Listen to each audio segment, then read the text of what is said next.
그래서 MMT 이론은 자연 소멸되고 있다. 2021년은 모던 머니터리 시어리의 장송곡이 울려 퍼진 그런 한 해였다. MMT 이론이 중요한 화두를 던지긴 던졌어요. 맞는 부분이 분명히 있거든요. 금리 인상으로 넘어가겠다 하는 시그널을 던졌지 않습니까? 한국도 그렇고 여러 나라에서 금리를 상당 수준 올렸고요. 그러면 미국이 그러면 내년에 금리 인상 말고 할 수 있는 조치가 뭐일까? 그 독자 여러분들하고 내기를 해도 좋은데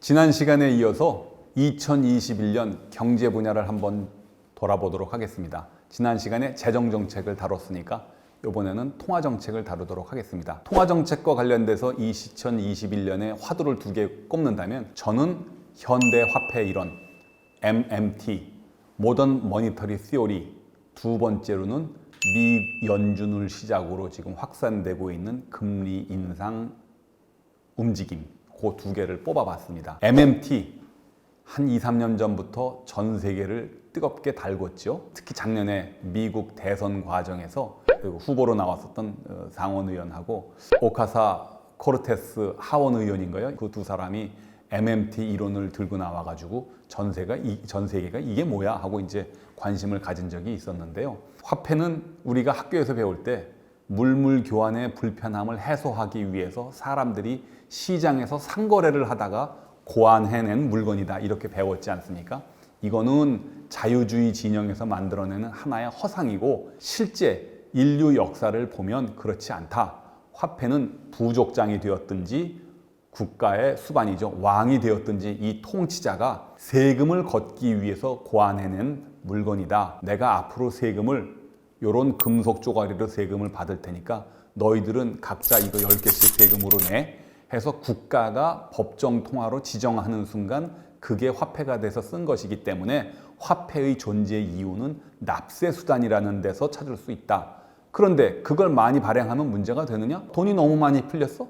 그럼 국가가 세금을 더 거두면 그만이죠. 그래서 인플레이션 고민이라고 그런 그것은 허상이다. 걱정할 필요가 없고 인플레는 너무 많이 됐을 때 세금을 더 거두면 자동적으로 해결하는 거니까 중앙은행도 신경 쓸 필요가 없고 정부도 신경 쓸 필요가 없다. 그러면 정부는 뭘 신경 써야 되냐? 국민 복리를 위해서 가장 중요한 고용.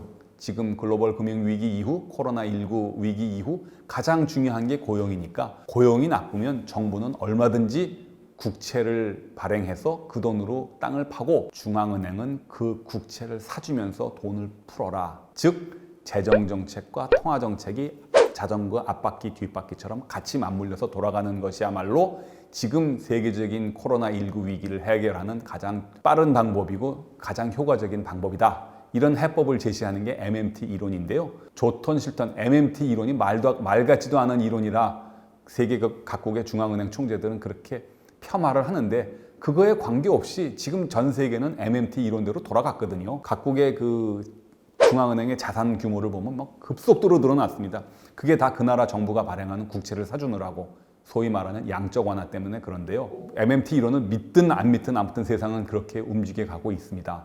그런데 여러분이 아시는 것처럼 금년 하반기부터 전 세계가 공급망 차질이라든지 여러 가지 이유 때문에 지금 물가가 많이 뛰고 있잖아요. 그래서 MMT 이론은 자연 소멸되고 있다. 2021년은 모던 머니터리 시어리의 장송곡이 울려 퍼진 그런 한 해였다. 이렇게 저는 정리를 하고 싶습니다.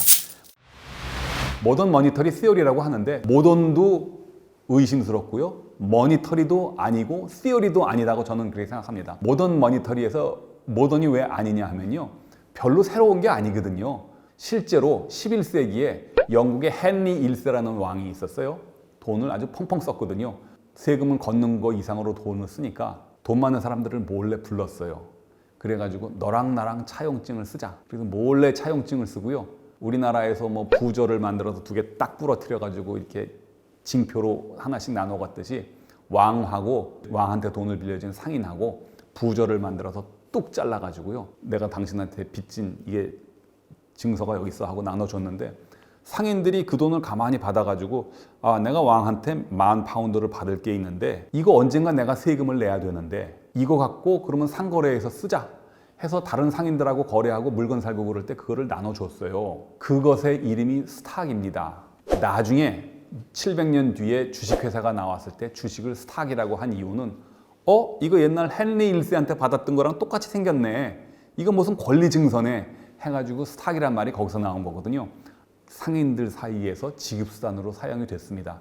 그걸 보면 국가의 채무가 화폐의 기원이었다는 것을 가장 잘 보여주고 있습니다. 유럽 사람들은 그거 다 알아요. 근데 미국 사람만 몰랐던 거죠.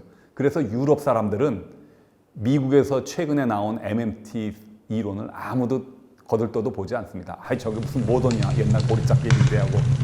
그래서 MMT 이론은 미국적 현상이라고 하는 것이고요. 그런데 유럽에서는 MMT 이론이 틀렸다는 것을 알면서도 왜 그동안에 아무 소리 안 하고 가만히 있었을까? 저의 관심은 거기에 있거든요.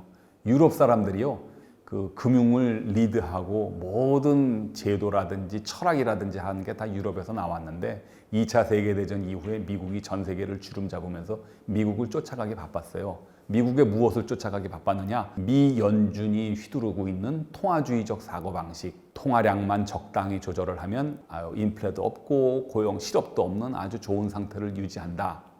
그러니 유럽도 어떻게 통화 공급을 하는지 그 과정을 따지지 말고 결과만 봐서 통화량만 적당히 조절하는 미국을 흉내내기 시작을 했는데 미국에서 MMT 이론을 이야기하니까 혹시 저게 맞는 거 아니야? 하고 유럽이 좀 약간 듣고도 못 들은 척 하는 부분이 있고요. 그러다가 2021년에 와가지고 MMT 이론이 붕괴가 되니까 약간의 안도감을 갖고 그치 MMT 틀린 거지 이제 이렇게 나오기 시작했는데 그렇죠. 바이든이 취임할 때까지만 하더라도 인플레이션이 전혀 징후가 없었기 때문에 미국 경제가 당면한 유일무이한 문제는 고용하고 경기 확장이다라고 생각을 했는데 갑자기 인플레이션 취임한 지 몇 달 되지도 않아서 이제 진행이 되니까 그 말은 지금 수습하고 있는 것 같고요. 파월도 갑자기 비둘기파에서 이제 매파로 바뀌게 되었는데 그 인플레이션 지금 갑자기 빠른 속도로 드러나고 있는 인플레이션이 바이든 잘못은 아니다. 요걸 연준 의장이 자기가 좀 강조하면서 자기가 방패막이가 되기 위한 그런 생각에서 연임되자마자 금리 인상을 서두르고 테이퍼링을 가속화하는 이유가 바로 거기 있다고 봅니다. 경제 정책은요, 절반은 정치입니다. 이게 그러면은 MMT 이론이 기각이 됐으니까 앞으로 2022년 이후에는 다시 그러면 옛날식으로 돌아가는 게 맞느냐 하는 거는 또 다른 문제입니다. MMT 이론이 중요한 화두를 던지긴 던졌어요. 물가 안정보다 고용 이런 게 중요하다. 맞는 부분이 분명히 있거든요. 잘 아시는 것처럼 물가가 이렇게 뛰니까 미국이 이제 테이퍼링 수돗물 꼭지 이게 조금씩 장군되는 거 아닙니까? 양적 완화를 조금씩 줄여가지고 내년부터는 채권 월 2천억 달러씩인가 미국 국채를 사주는 거를 조금씩 줄여가지고 이제 완전히 줄여버리고 금리 인상으로 넘어가겠다 하는 시그널을 던졌지 않습니까? 그걸 보고 이제 한국도 그렇고 여러 나라에서 이미 러시아, 인도, 브라질 이런 나라가 이미 금리를 상당 수준 올렸고요. 그렇지만 아직 유럽, 라가르드가 이끄는 ECB, 유럽 중앙은행하고요. 영국은 아직 금리를 올리지 않았습니다.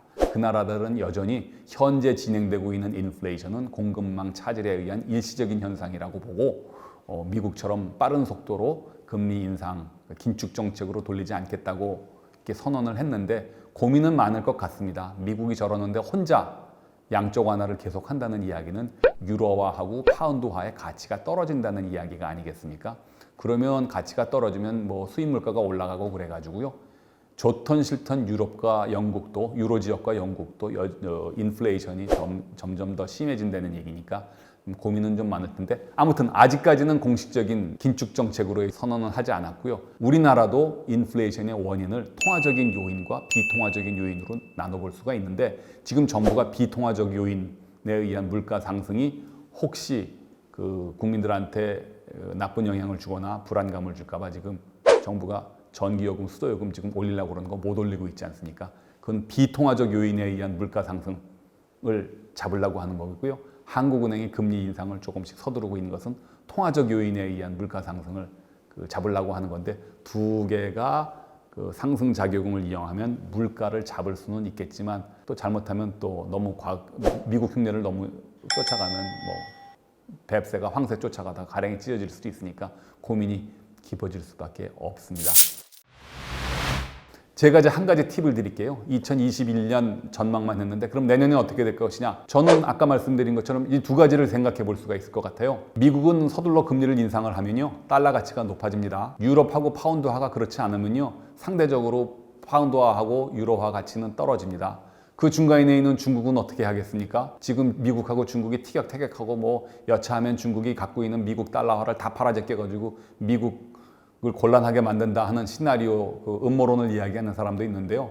조건 실컷 미국 국채를 제일 많이 갖고 있는 나라가 중국 아닙니까? 중국 내년에 미국 달러 국채 절대로 못 팝니다. 금리 인상을 통해서 달러화 가치가 높아지고 유로화하고 파운드화는 떨어지는데 중국이 달러를 팔아가지고 유로화나 파운드화를 갖고 있다는 얘기는 중국이 손해라는 얘기인데 그렇게 하겠습니까?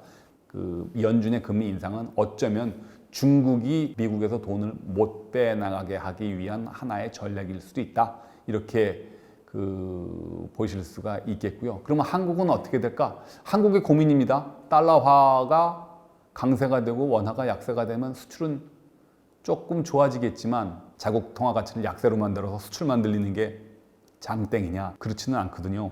국민들이 겪는 인플레이션 고민도 있으니까 한국이 금리 인상 속도를 어느 정도로 유지할 것이냐, 그게 이제 좀 많은 고민이 될 것 같고요. 한 가지 더 말씀드리자면 그러면 미국이 그러면 내년에 금리 인상 말고 할 수 있는 조치가 뭐일까? 저는 생각해 보기에는 이거는 제가 내년 상반기쯤 그 독자 여러분들하고 내기를 해도 좋은데 다음에 연준이 내세울 카드는 수익률 곡선 조절, yield curve 컨트롤이라는 것이 될 겁니다. 지금 미국이 연준이 금리 인상을 하더라도 단기 금리를 올리지만 장기 금리는 안 누르고 있어가지고 그게 그린스판 커넌더럼이라고 하거든요. 이상하다. 왜 연준이 금리를 올리는데 시장 금리는 생각보다 많이 안 오를까? 시장 금리가 많이 안 오른다는 것이 뭐 우리나라 사람들이 생각하기에는 좋은 현상일 수도 있지만 상대적으로 보면 장기 금리가 안 오른다는 이야기는 이 경기가 계속 나쁘거나 투자 수익률이 낮아가지고 계속 소비를 계속 많이 하겠다는 그런 것을 부추길 수가 있거든요. 그래서 연준은 내년에 연준의 국채 중에서 장기 채권을 많이 팔아서 장기 금리를 높이려는 그런 전략을 펼 것 같습니다. 그 테이퍼링하고 MMT는 동전의 앞뒷면이라고 할 수 있을 것 같아요. 지금 미국에서 인플레이션이 빠른 속도로 진행이 돼가지고 40년 만에 소비자 물가지수가 최고치를 기록했다는 그 보도가 되고 있는데 그것 봐라. 결국 돈을 많이 풀면 인플레가 온다. 그러니 MMT는 틀렸다. 하는 게 이제 결과가 이제 MMT 이론의 실패고 그러면 지금 일어나고 있는 물가 상승의 대응책이 테이퍼링이고요. 그래서 물가가 오르니 연준이 돈줄을 조이고 금리를 인상한다. 하나의 원인과 결과라고 할까? 동전의 앞뒷면이라고 그럴까? 그렇게 볼 수 있을 것 같습니다.